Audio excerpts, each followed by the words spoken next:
Abass, I do a Adi, yeah, never knew Abass, 3 players, no. There were 3 players, your house of folks. You know, but Bakuno di Cambo, didn't you? Aziz Nurudeen. What does champion midfielder. Ya o control ball. Yes, cannabis Kamaru and more. Yes. Cannabis. You also have cannabis. That's a cannabis. Aziz cannabis. Nurudeen and what on. Aziz cannabis Nurudeen. What on. Yamiatum Perifoko Borpaniana Maje say and never be okay. Yes. Say you hear team say Aziz Nurudeen cannabis be Jinamwa. Afa wie. Na say Cameroon 1990 yani ekono phobia never say down until the bones are rotten eti onu free hope na Salim far away from US Salim Travelande onu oje ball to Chelsea ball for supporters budget so okay that's a Salim that's a Salim oje ball to that's a supporters ball is a mano onu so ya onu so be kan ho amadwuma die na yeye yeah, yes, I hear big fish. Yeah, Pimwa. And also, and some house of supporters, and the yes, set. On also, the other Namquaswa. You can watch them. Yes, set. Set to say. Okay. You go so I can watch them. Oh, Abass. Me see you Guzmin say if you are the house of focus, you can watch them. Yamia Domness and Yama to Tom here on the Baba. Abass.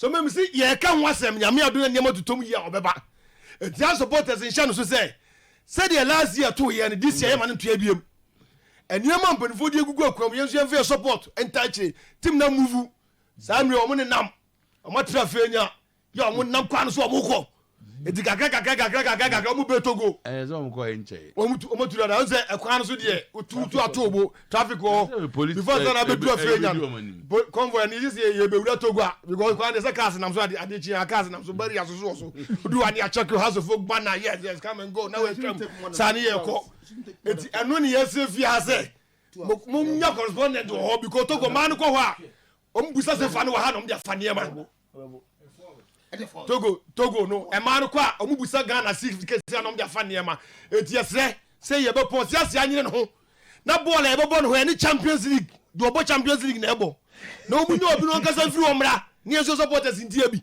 yenko Togo munko Togo man ko nyumra de chara pa no de nyama na magro ma manager na tie ka che no e man ko anyumra pe ade ba chira obi to them na nam de aba no mo ne we Togo aye na because man ko anyumra de ba chara pa no ma ba e be say wa ko wo di ase eti ye che wa untimi me am ko a common train be 100% 100%. You be na result.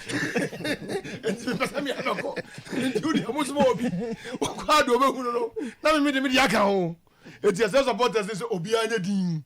Na ya tetinsam.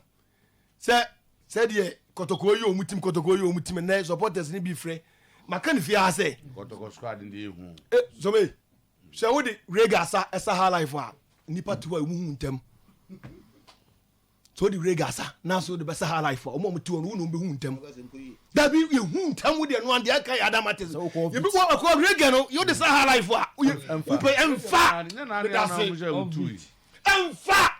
na no man e to omo the regasa high life na mafo hunu na ye wia na mbe hu resource na njo omo kwa akra ye wia na mbe hu resource rega ni high life omo kwa akra no rega ni high life rega akra de no democracy keeper and they are too baby and if in democracy keeper and they are too baby but the league proper no the proper keeper basare keeper no the whole Ghana no only size Abass the whole Ghana only size the whole Ghana above keeper then Olympics keeper no sorry Benjamin Asare ye okroma ya na sese mutim wi owinya best player okroma kifesa tim I we so ja best player yes okwesi wa kan di tese entre me kwa mbra no bobo abaso wo just here eti okwesi kifesa we go corrigation okwesi nya best player Abass ni yes it is talk dey can say o we tim a sese watara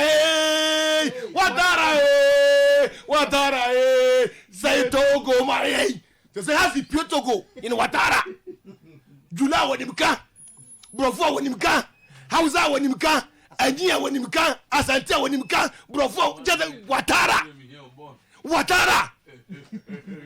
Watara wura Togo. Anya fe na Watara ebe wura Togo na interpreter obi meka onye de Togo mamu. Watara say Togo my. Oh say Togo. Because ye ko Togo say ye ko say duani 3-1. Obi anko ye biem. It has of okura wura Togo. It has of bottom channel so na nyama ko. Na dey na si Abass. Taja sasa. Nurudeen nkwa banasa sasa. Aziz Nurudeen Kanabi. Asamasa. Ebe to as 4 PM. Eti anawia ewo Kotoko Sports Stadium so tuo. Asante Kotoko any Gold Stars. Esa edi ACN. And so tuo yebema commentary. Yebema commentary ofia because yebese amanfo Asante man ehun de ekoso. Dodo na Kotoko supporters. Ehun de ekoso mu Kotoko no. Na no na Kotoko kolusu TNA Park. Supporters no any anya ho. Ozu mbaba komondu. And yes, Togo no say ekone. commentary ba. Togo na ekone. Yeah, my commentary so Togo na mo na mo tika. Togo na say man ko Togo ma da na omma. Ana me say, when can I match am bo say? Mo ko Togo. Is who na who can na say general man neka. Commentary there. Is a commentary na be say no. Mo ti Bass mo ko say na be say. Commentary na. Come on, we do ready commentary. We make scores no. Asante commentary there. Om go Togo a match. Matches so. Togo is supposed to be international one. And they do that you see Kasembe so. Man ko bada. Abass say dey be betia yo mo ko betia try na yo mo commentary. Abass matches be number ball na dan ye da be ni da be. You be ball match against some champions do Champions League. Champions League o. Yes ka akwa we ma me wa yi akwa we akobo tutu. What you say? One media man nye pe. What you say? Na media man fa here. Tell because one media man bo, one media man size nye pe. Ye dey no ne bo no so che media man. Anya mo team na nansi Samate score ho mo go. Amuno ko bodro. Has so we has asema na Samate. Na za As information am dey ma. Tell say move from an pen go for ne welcome house of folk. Ama duani supporters nyina ba. Aba here house of folk no be say duani 3-1 no.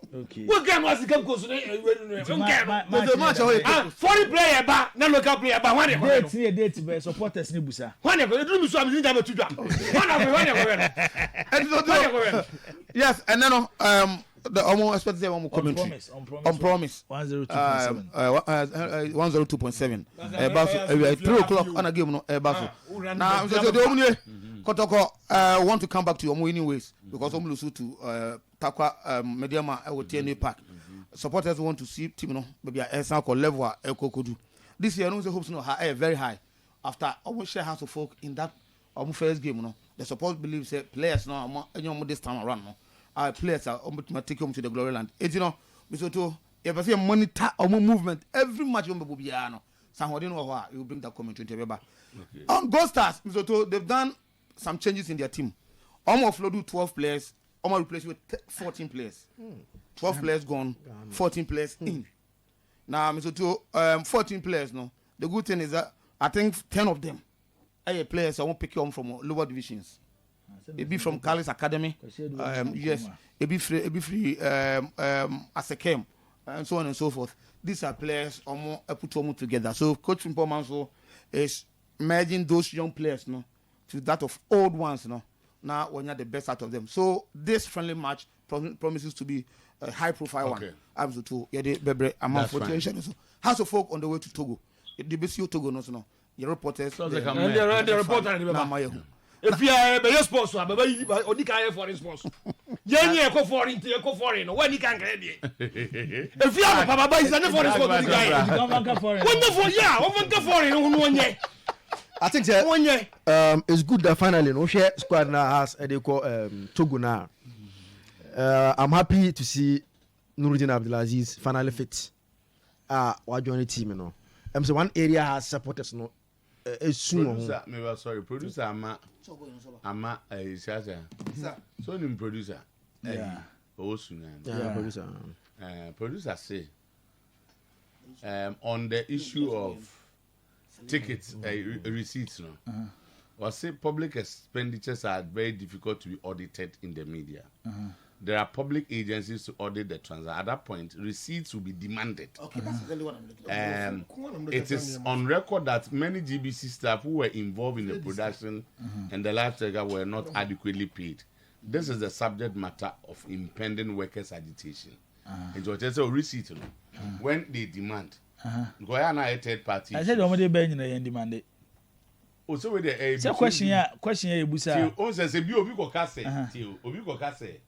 Yen Triamica, no Triamica, and now they receipt ba. And the never. But at the moment, the GBC can in your receipt the transactions. Say what the old Canadian, or shall I say now say, the conference evening in Abass and say GBC workers in Yeah. And almost here in Tiomoka. And now per crime it is a Sam George. As I catch on the GBC platform, I catch them so I wouldn't have a cast as we you know. Is bringing yes, serious tension. One near the character shown some now Kofi. Oh, they have advised them not. Now we advise on our and if you know, no, if you ask them, and the man it's based on this. Asema Ewofia said, "Can you add them?" I need discuss. Okay, and that's what they are saying. The platform is for the public. From what some now canon so. GBC workers be and Tiomoka, our bomb coil of oh, then I need to find out from GBC because we made payment to them as of the workers. So we didn't get most getting. But you're going to